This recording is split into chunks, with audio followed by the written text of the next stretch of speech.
Hello everyone, shake hand with life YouTube channel पर आपका एक बार फिर स्वागत है। मैं नरेंद्र शर्मा। तो आज इस वीडियो में हम स्टडी करने जा रहे हैं ऑर्डिनल स्केल। लास्ट वीडियो में हमने स्टडी किया नॉमिनल स्केल को।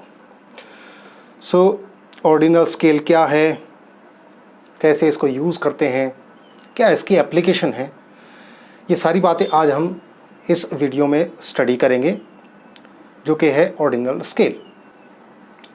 तो अगर अभी तक आपने shake hand with life YouTube channel को सब्सक्राइब नहीं किया है तो मेक श्योर कि आपने shake hand with life YouTube channel को सब्सक्राइब कर लिया है और बेल आइकॉन को दबा दिया है, जिससे मेरे आने वाले हर एक वीडियो का नोटिफिकेशन जब भी वो shake hand with life YouTube channel पर अपलोड हो आपको उसका नोटिफिकेशन तुरंत मिल जाए, सबसे पहले मिल जाए। तो आइए देखते हैं ऑर्डिनल स्केल है क्या। हमारे पास 4 तरीके के स्केल होते हैं जो कि मेज़रमेंट स्केल्स हैं, और ये चारों तरीके के स्केल कौन से होते हैं मैं एक बार आपको फिर रिमाइंड करवा देता हूँ। सबसे पहला स्केल है हमारे पास नॉमिनल स्केल, दूसरा स्केल होता है ऑर्डिनल स्केल, और तीसरा स्केल होता है इंटरवल स्केल, और फोर्थ और लास्ट वन है रेशियो स्केल। ये 4 तरीके के स्केल होते हैं, मेज़रमेंट स्केल होते हैं। इन्हीं के बेसिस पर हम अपने डेटा को अरेंज करते हैं, मेज़र करते हैं, डेटा की प्रॉपर्टी क्या है उनको सेटल डाउन करते हैं, डेटा की प्रॉपर्टीज़ को अंडरस्टैंड करते हैं इन स्केल्स के बेसिस पर, राइट। तो नॉमिनल स्केल हमने पिछले वीडियो में, पिछले एपिसोड में स्टडी कर लिया था। आज जो स्केल हम स्टडी करेंगे वो है ऑर्डिनल स्केल, राइट। देखें ऑर्डिनल स्केल क्या होता है। Ordinal scale places events, objects, persons in an order of their ranks. Ranking के अकॉर्डिंग जो है, जो कोई प्लेस, कोई ऑब्जेक्ट है या कोई प्लेस है या कोई इवेंट है, उनको एक रैंक ऑर्डर में सेट करता है, रैंक देता है और एक ऑर्डर में सेट करता है। क्योंकि ऑर्डिनल स्केल है तो ये स्केल, ये मेज़रमेंट स्केल चीज़ों को या कोई, अगर हमें कोई एट्रीब्यूट्स हैं उनको एक रैंक में सेट करता है। दूसरा, फ्रीक्वेंटली यूज्ड फॉर क्वालिटेटिव और attribute data. Ordinal scale use किया जाता है जहां हमारे पास एट्रीब्यूट डेटा हो, लाइक इंटेलिजेंस, ब्यूटी, ऐसे केसेस में जहां हमारे पास कोई यूनिट्स ऑफ मेजरमेंट नहीं होता, ऐसे केसेस में ज़्यादातर ऑर्डिनल स्केल का यूज़ किया जाता है ताकि हम चीज़ों को एक ऑर्डर में सेट कर सकें। Then compare the positions of attributes by rank order method. इससे रैंक ऑर्डर के मेथड से मेजरमेंट स्केल जो है, ऑर्डिनल स्केल की हेल्प से चीज़ों को या जो एट्रीब्यूट्स हैं, आइटम्स के एट्रीब्यूट्स हैं या कोई और दूसरे एट्रीब्यूट्स हैं, उन सबको रैंक ऑर्डर मेथड की हेल्प से एक ऑर्डर में प्लेस किया जाता है। देन अब इनका मेजरमेंट्स करने के लिए हम किस तरीके की जो स्टैटिस्टिक्स का यूज़ करते हैं वो है हमारे पास median is use for measuring central tendency. In rank orders जो हमने रैंक सेट किए हैं, उन रैंक्स को अगर हमें मेज़र करना है, उनकी सेंट्रल टेंडेंसी फाइंड आउट करनी है, तो मीडियन जो है सेंट्रल टेंडेंसी के रूप में यूज़ किया जाता है। लाइक कितने आइटम्स ऐसे हैं जो एक पर्टिकुलर रैंक से नीचे हैं और कितने आइटम ऐसे हैं जो एक पर्टिकुलर रैंक से ज़्यादा हैं, जिनका कोई पर्टिकुलर एट्रीब्यूट्स जो है उनकी हम कह सकते हैं कि लाइक ब्यूटी के केस में अगर हम लें, सो इतनी गर्ल्स जो हैं एक पर्टिकुलर ब्यूटी एट्रीब्यूट से कम हैं और इतनी गर्ल्स जो हैं एक पर्टिकुलर एट्रीब्यूट से ज़्यादा हैं। इसमें आप कह सकते हैं गॉर्जियस, इस तरह के आप एग्जांपल लेकर के कह सकते हैं। गॉर्जियस को आपको एक पर्टिकुलर रैंक देना पड़ेगा। उसके बाद परसेंटाइल और quartile is use for measuring dispersion. लेकिन इन ऑर्डिनल स्केल के लिए जो रैंक ऑर्डर्स हमने यूज़ किए हैं, उनका अगर हमें डिस्पर्सन या वेरिएबिलिटी अगर काउंट करनी है, कैलकुलेट करनी है, तो परसेंटाइल और क्वार्टाइल का यूज़ किया जाता है। रैंक कोरिलेशन एक मेथड है is used for different rank orders for same attributes. जब सेम ही एट्रीब्यूट्स के लिए डिफरेंट रैंक ऑर्डर्स का यूज़ किया जा रहा हो तो ऐसे में रैंक कोरिलेशन की हेल्प से हम पर्टिकुलर जजमेंट निकाल सकते हैं। लाइक अगर 3 जजेस हैं, 3 जजेस ने किसी ब्यूटी कॉन्टेस्ट के अंदर 10 लड़कियों को जज किया है, उनके रैंक्स फाइंड आउट किए हैं उनकी ब्यूटी के बेसिस पर, तो ऐसे केसेस में जो हमें अल्टीमेट जो फाइनल रिजल्ट निकालना है तीनों जजेस का, सो वो रैंक जो देंगे और फिर रैंक कोरिलेशन की हेल्प से हम ये फाइंड आउट कर सकते हैं कि तीनों जजेस के बीच में के रैंक्स के बीच में कोरिलेशन कितना है। आइए अब देखते हैं कुछ एग्जांपल्स। सो हम एक mineral on hardness scale, minerals की हार्डनेस के एट्रीब्यूट्स को जज करने की कोशिश करते हैं। सो यहाँ पर हमारे पास 10 मिनरल्स हैं। सो एक सबसे पहले है टॉक। टॉक जो है टाल्क, या हम टाल्क कह सकते हैं, कुछ टॉक भी कहते हैं, टाल्क है ये, और इसको 1 दिया है, ये सॉफ्टेस्ट मटेरियल, सॉफ्टेस्ट मिनरल है। सेकंड वन है जिप्सम। जिप्सम को सेकंड रैंक दिया है और ये वेरी सॉफ्ट है। कैल्साइट जो है 3rd रैंक दिया है, ये सॉफ्ट में हमने इसका एट्रीब्यूट सॉफ्ट है, ये सॉफ्ट है। और इसी तरह से जब हम इनकी रैंकिंग करते चले जाते हैं, फ्लोराइट है, फिर एपेटाइट है, फिर फेल्सफर है, फिर क्वार्ट्स है, फिर टोपाज है, फिर सफ़ायर है, फिर डायमंड है। सो इनकी हार्डनेस जो है बढ़ती चली जाती है। सो इनकी हार्डनेस के अकॉर्डिंग इनको रैंक दिया गया है। सो फ्लोराइट 4 है, एपेटाइट 5 है, फेल्सफर 6 है, quartz 7, topaz 8, sapphire 9 and diamond 10। सो इसी तरह से जैसे जैसे हार्डनेस बढ़ रही है, इनकी हार्डनेस के हिसाब से इनको रैंक किया गया है। सो जिसका रैंक हाईएस्ट है वो हार्डेस्ट मिनरल है, और जिसका रैंक लोएस्ट है यानी कि 1 है, टाल्क का जो है सॉफ्टेस्ट मिनरल है। टाल्क का रैंक जो है 1 है, वो सॉफ्टेस्ट मिनरल है। राइट, अब इसमें जो चीज़ें समझने की है वो ये है, इससे हमें ये तो पता लग गया कि कौन सा मिनरल हार्डेस्ट है और कौन सा मिनरल सॉफ्टेस्ट है, और बीच में उनके अकॉर्डिंगली जैसे जैसे हार्ड होते चले जा रहे हैं मिनरल, उनको हमने अरेंज कर दिया, यानी कि ऑर्डर के अकॉर्डिंग, हार्डनेस के अकॉर्डिंग जो है एक ऑर्डर दे दिया। राइट, सभी मिनरल्स को। लेकिन हमें ये नहीं पता लगता, इसके अंदर ऑर्डर तो मालूम पड़ गया, लेकिन इससे ये पता नहीं लगता कि सपोज कीजिए कैल्साइट 3 नंबर पर है, कैल्साइट सॉफ्ट है, तीसरे नंबर का इसको रैंक मिला है 3, और फेल्सफर है मॉडरेटली हार्ड, इसका रैंक है 6, फेल्सफर का रैंक है 6, कैल्साइट का रैंक है 3। राइट, लेकिन 6 जो है 3 से डबल है।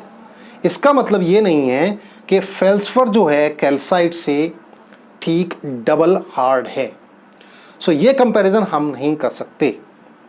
सो ये इंटरवल नहीं निकाल सकते हम इसके अंदर कि फेल्सफर जो है ठीक डबल हार्ड है कैल्साइट से।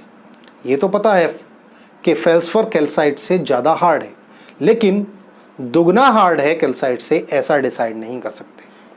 सो इसके अंदर इंटरवल हम फाइंड आउट नहीं कर सकते कि बीच में डिफरेंस कितना है, वो फाइंड आउट नहीं कर सकते।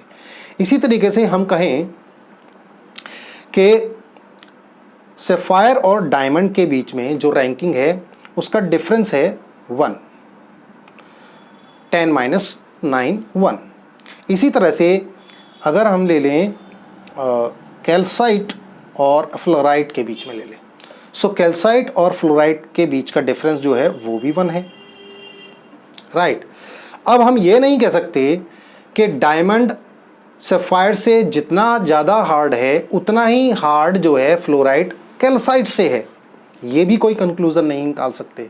हमें सिर्फ इतना पता लगता है ऑर्डिनल स्केल से कि फ्लोराइट कैल्साइट से ज़्यादा हार्ड है, एपेटाइट फ्लोराइट से ज़्यादा हार्ड है, फेल्सफर एपेटाइट से ज़्यादा हार्ड है, और क्वार्ट्स फेल्सफर से ज़्यादा हार्ड है, टोपाज क्वार्ट्स से ज़्यादा हार्ड है, सफ़ायर टोपाज से ज़्यादा हार्ड है और डायमंड सफ़ायर से ज़्यादा हार्ड है। यानी कि हम हार्डनेस के अकॉर्डिंग एक ऑर्डिनल एक ऑर्डर तो बना सकते हैं, लेकिन एक पर्टिकुलर रैंक पर जो भी मिनरल है वो ये नहीं कह सकते वो अपने निचले वाले, पीछे वाले या उससे पहले वाले जो भी मिनरल है उससे दुगना हार्ड है, तिगुना हार्ड है, 4 गुना हार्ड है, ऐसा नहीं कह सकते। राइट, सिर्फ ऑर्डर में हम सेट कर सकते हैं रैंकिंग दे करके। ओके, आई होप कि ये एग्जांपल आपको समझ में आया होगा। और एग्जांपल हम लेते हैं, एक एग्जांपल और लेते हैं। सो फॉर एग्जांपल हम लेते हैं ब्यूटी को। राइट, अब ब्यूटी को रैंक किया गया। सो 1 रैंक दिया गया below average, below average beauty को रैंक दिया गया 1। राइट, एवरेज ब्यूटी को रैंक दिया गया 2, क्यूट को दिया गया रैंक 3, गुड लुकिंग को रैंक दिया गया 4, अट्रैक्टिव को रैंक है 5, अनफॉरगेटेबल का रैंक है 6, जिसे भुलाया ना जा सके, इंप्रेसिव जो जिसकी पर्सनैलिटी या ब्यूटी बहुत ज़्यादा इंप्रेसिव है उसको रैंक दिया गया 7, लवली को रैंक दिया गया 8, गॉर्जियस को रैंक दिया गया 9 एंड 1 इन अ मिलियन को रैंक दिया गया 10, यानी कि परफेक्ट ब्यूटी को रैंक दिया गया 1। 10 लाख में कोई एक ही हो सकता है ऐसी ब्यूटी को रैंक दिया गया 10। सो ये अरेंजमेंट, ये एक ऑर्डर सेट कर दिया ब्यूटी को। सो अगर कोई ब्यूटी कॉन्टेस्ट चल रहा है और जजेस को रैंक देने हैं, एक ऑर्डर में सेट करना है अलग अलग जो ब्यूटी कॉन्टेस्ट के अंदर जो भी पार्टिसिपेंट्स हैं, सो उनको इस रैंकिंग के अकॉर्डिंग सेट किया जा सकता है, अरेंज किया जा सकता है और रिजल्ट्स को फाइंड आउट किया जा सकता है। राइट, लेकिन इसमें ये बात फिर समझने की है कि मान लीजिए 3 जो है 2 से ज़्यादा है, यानी कि क्यूट एवरेज से हम कह रहे हैं कि क्यूट जो है, जिसकी ब्यूटी में क्यूटनेस ज़्यादा है वो ज़्यादा ब्यूटीफुल है एवरेज ब्यूटीफुल से। लेकिन इसी तरह से 8 और 7 के बीच में जो डिफरेंस है वो 1 है, यानी कि लवली और इम्प्रेसिव के बीच में डिफरेंस भी 1 ही है। लेकिन ऐसा नहीं कर सकते, इसको ऐसे मेज़र नहीं कर सकते 3 और 2 के बीच में अगर 1 है का डिफरेंस है, इसी तरह से 8 और 7 के बीच में 1 का डिफरेंस है, सो हम ये नहीं कह सकते लवली और इम्प्रेसिव के बीच के ब्यूटी में जो डिफरेंस है उतना ही डिफरेंस क्यूट और एवरेज ब्यूटी के बीच में है, ऐसा नहीं कह सकते हम इसको। सो हम सिर्फ एक ऑर्डर में अरेंज कर सकते हैं इसको। ओके, और एक एग्जांपल हम लेते हैं, रैंकिंग ऑफ कस्टमर सेटिस्फेक्शन का एग्जांपल लेते हैं। बहुत अच्छा एग्जांपल है, इसे आप समझने की कोशिश करें। एक्सट्रीमली डिससेटिस्फाइड कस्टमर को रैंक दिया है 1, एक्सट्रीमली डिससेटिस्फाइड कस्टमर को 1 रैंक दिया है, और एक्सट्रीमली सेटिस्फाइड का रैंक जो है वो 10 है, और इसके बीच में जो सेटिस्फेक्शन है वो इंक्रीज करते चले जा रहा है। 2 का मतलब है हाईली डिससेटिस्फाइड और 3 का मतलब है डिससेटिस्फाइड। सो जब भी कस्टमर का अगर हमें कस्टमर का सेटिस्फेक्शन मेजर करना हो सो हम इस रैंकिंग का यूज़ कर सकते हैं।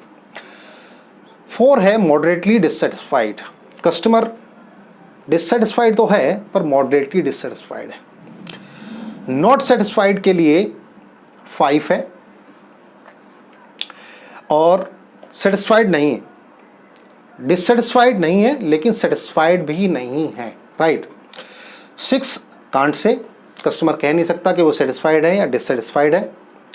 7 मॉडरेटली सेटिस्फाइड है, 8 सेटिस्फाइड है, 9 हाईली सेटिस्फाइड है और 10 एक्सट्रीमली सेटिस्फाइड है। सो इस तरीके से कस्टमर का सेटिस्फेक्शन, अब सेटिस्फेक्शन भी एक एट्रीब्यूट डेटा है जिसका कोई यूनिट तो है नहीं, सो एक एट्रीब्यूट है सेटिस्फेक्शन। सो उसके लिए अब उस एट्रीब्यूट को मेज़र करना है, एक ऑर्डर में लेकर के हमें आना है, तो हमें रैंकिंग उसकी सेट करनी पड़ेगी। सो एक्सट्रीमली डिससेटिस्फाइड से एक्सट्रीमली सेटिस्फाइड के बीच में रैंकिंग दे दिए गए। सो इससे क्या होता है, सेटिस्फेक्शन को एक ऑर्डर मिलता है और हम मेज़र कर सकते हैं।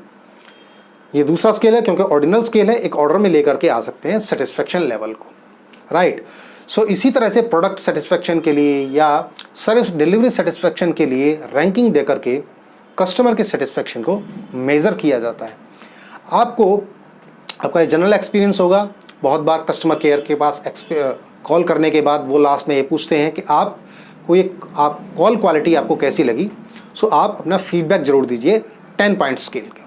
सो ये उसी तरह का स्केल है, उसी तरीके का ऑर्डिनल स्केल होता है, उसी तरीके का रैंकिंग होती है कि कस्टमर के सेटिस्फेक्शन को मेज़र करने का एक बहुत बेहतरीन तरीका है ऑर्डिनल स्केल की हेल्प से, राइट। सो आपको ये वीडियो कैसा लगा, आपको ऑर्डिनल स्केल समझ में आया या नहीं आया? आपको अगर कोई डाउट है तो प्लीज़ उन डाउट्स को नीचे कमेंट बॉक्स में लिखकर मेरे साथ ज़रूर शेयर करें। वीडियो अगर आपको पसंद आया है तो इसे लाइक ज़रूर करें, शेयर करें अपने दोस्तों के साथ और कलीग्स के साथ। और shake hand with life YouTube channel को सब्सक्राइब करना बिल्कुल भी ना भूलें और बेल आइकॉन ज़रूर दबा दें, जिससे आने वाला हर एक वीडियो का notification shake hand with life YouTube channel पर जब भी अपलोड हो आपको उसका नोटिफिकेशन तुरंत मिल जाए।